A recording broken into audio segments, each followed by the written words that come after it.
రీసెంట్గా స్వర్ణ ఖడ్గం తీసుకుంటే ఎన్ని లాంగ్వేజెస్లో కూడా ఆయన ఇవ్వగలిగారు. అండ్ ఇప్పుడు మూవీ డైరెక్టర్గా డెబ్యూ అవుతున్నారు. So please. అందరికీ నమస్కారం. ఇంతకుముందు ఎక్కడి నుంచి వచ్చారంటే ఇండియా అని చెప్పేవాళ్ళం. ఇప్పుడు భారత్, అందరూ చప్పట్లు కొట్టున్నారు సార్. భారత్ అని ఎప్పుడు పేరు పెడతారా అని ఎదురు చూసేవాడిని. ఎన్నాళ్ళకి అది కుదిరింది. తర్వాత కోయిన్సిడెన్స్ అనుకోండి, పెట్టంగానే రామ జన్మభూమి బాలరాముడి విగ్రహం ఆవిష్కరణ జరిగింది.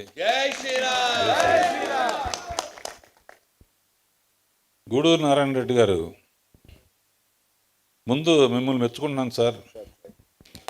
సినిమా తీయాలన్న కోరిక చాలామందికి ఉంటుంది. సినిమా మీద డబ్బులు సంపాదించాలన్న కోరిక చాలామంది ఉంటుంది. సినిమా ఒక పర్పస్ కోసం తీసి విజయం సాధించాలనే కోరిక మీలో ఉండబట్టే ఇటువంటి సబ్జెక్ట్ సెలెక్ట్ చేస్తున్నారు సార్.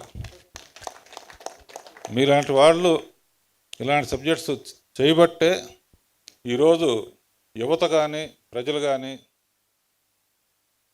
డిజిటల్ ఇండియా అని, లేకపోతే వేరే దేశాల చరిత్రలు కానీ వేరే విషయాలు కానీ తెలుసుకోవాలని చూస్తారు. కానీ చరిత్ర అసలు ఇవాళ మనం ప్రశాంతంగా శాంతి దేశంగా ప్రశాంతంగా ఉండటానికి కారణం ఎవరు, ఎంతమంది త్యాగాలు చేస్తే ఇవాళ మన దేశం ప్రశాంతంగా ఉంది అనేది ఈ పిక్చర్ ద్వారా చెప్పాలని ట్రై చేశారు ఆయన. చరిత్ర ఒక పుస్తకం చదివితే చాలు కదా అనుకోవచ్చు. పుస్తకం చదివితే దృశ్యం కనపడదు. దృశ్యం ద్వారా చూపించబట్టే ఇవాళ ఇంత అద్భుతమైన ట్రైలర్ చూశాను సార్. ఎన్నో ట్రైలర్స్ చూశాను. ఈ ట్రైలర్ చూడంగానే గూస్ బంప్స్ వచ్చినాయండి, గుళ్ళు గగురు పొడిచింది. అంటే ఒక్కసారి నేను ఆ రోజుల్లో ఇలా ఉండేదా, ప్రజలు ఎలా భయభ్రాంతులతో ఎలా బతికేవారు. హ్యాట్స్ ఆఫ్ సార్, ఇటువంటి పిక్చర్స్ ఎంటర్ అవడం. ఇక మా శిష్యుడి గురించి చెప్పవసరం లేదు. నా దగ్గర 10 ఏళ్ళు పనిచేసిన, ప్రతిదీ అద్భుతంగా చేసేవాడు. అనుకున్న దానికన్నా తక్కువ సమయంలో ఎక్కువ క్వాలిటీ ఇచ్చేవాడు. పర్టికులర్గా ఈ పిక్చర్లో డైరెక్టర్ చెప్పదలుచుకుంది ఒక్క షాట్తో చెప్తే చాలు. గాజులు పగలగొట్టాడు అంతే.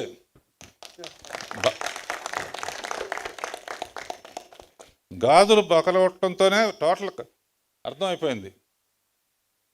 కానీ వేరే ఏమైనా చేయొచ్చు, విగ్రహం కింద పడేయచ్చు, లేకపోతే ఇంకోటి చేయొచ్చు. గాజులు పగలగొట్టడంతో స్త్రీ శక్తి ఏమిటో అర్థమైంది. అందుకనే అనసూయని సెలెక్ట్ చేసుకున్నట్టున్నారు.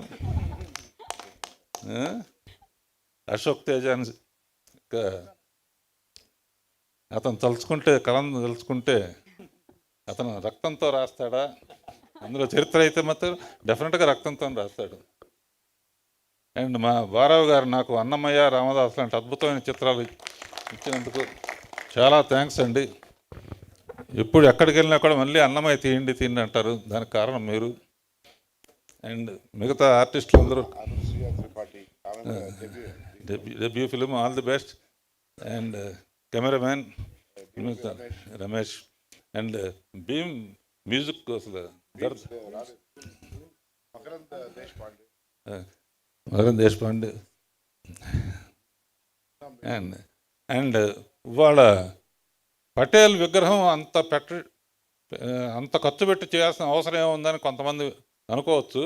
అసలు పటేల్ లేకపోతే మనం ఇవాళ ఇంత ప్రశాంతంగా ఉండేవాళ్ళం కాదని ఈ చిత్రం ద్వారా తెలుస్తుంది. తర్వాత మా గురువు గారు రాధామాధవ్ గారు, మనోహర్ దాస్ గారు, మీలాంటి వాళ్ళు ఉండబట్టే ఇంకా భారతీయత ఉందండి. మీకు ఎప్పుడు ఎటువంటి మంచి సబ్జెక్ట్స్ ఇచ్చినా భారత్ గారి ద్వారా కవర్ చేయండి. చాలామంది ఇలా తీయటానికి రెడీగా ఉన్నారు. అండ్ మిగతా టెక్నీషియన్స్, ఆర్టిస్టులు అందరూ కూడా శుభం కలగాలని. ఈ పిక్చరు ఒట్టి ఇండియాలో రిలీజ్ చేస్తానంటున్నారండి. అన్ని దేశాల్లో రిలీజ్ చేయండి. ఆల్ ఓవర్ వరల్డ్ తెలియాలి. మన భారత్ విషయం ఏంటో వాళ్ళకి అర్థం అవ్వాలి. And all the best Narayana Reddy గారు. ఈ పిక్చర్ స్ఫూర్తితో ఇంకా మంచి మంచి చిత్రాలు తీయాలని కోరుకుంటూ సెలవు తీసుకుంటున్నాను. రాఘవేంద్రరావు గారు, మీ స్కూల్ నుంచి వచ్చి ఆల్రెడీ ఒక డైరెక్టర్ రాజమౌళి గారు మొత్తం అసలు సినిమా దృష్టిని మార్చేశారు, సినిమా స్కోప్ని మార్చేశారు, ప్రపంచం అంతా మన తెలుగు సినిమా గురించి మాట్లాడేలా చేశారు. ఇప్పుడు నెక్స్ట్ యాటా గారు రాబోతున్నారు. సో దీని గురించి ఏమంటారు మీరు? ప్లీజ్.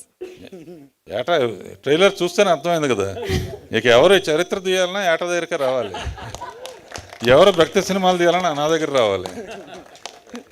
మిగతా సినిమాలకి తీయటానికి చాలామంది ఉన్నారు. చాలా థ్యాంక్స్ అండి. All the best. Thank you sir. Thank you.